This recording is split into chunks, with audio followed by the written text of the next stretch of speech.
ব্যস্ততার অজুহাত দেখিয়ে যে আপনার সাথে দূরত্ব বাড়ায় সে কখনো আপনার বন্ধু বা আপনজন হতে পারে না।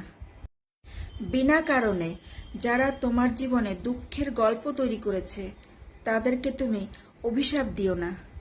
তোমার নীরবতাই যথেষ্ট।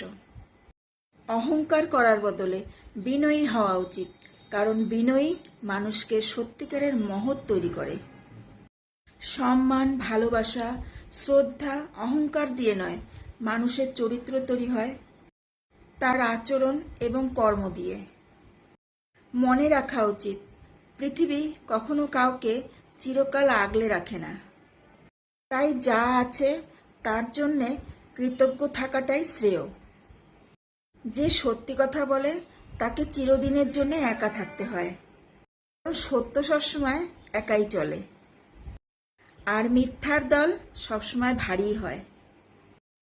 পৃথিবীতে মানুষ কাঁদতে কাঁদতে জন্ম নেয়, অভিযোগ করতে করতে বাঁচে, আর আফসোস করতে করতে মৃত্যুবরণ করে। ভালোবাসার মানুষ অনেক আসে, কিন্তু ভালো রাখার মানুষ অনেক কম।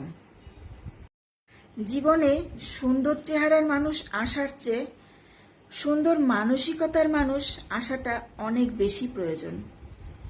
জীবনের স্বপ্নগুলো পূরণের সময় হাতে টাকা থাকে না, আর যখন টাকা হয় তখন আর স্বপ্নগুলোই থাকে না।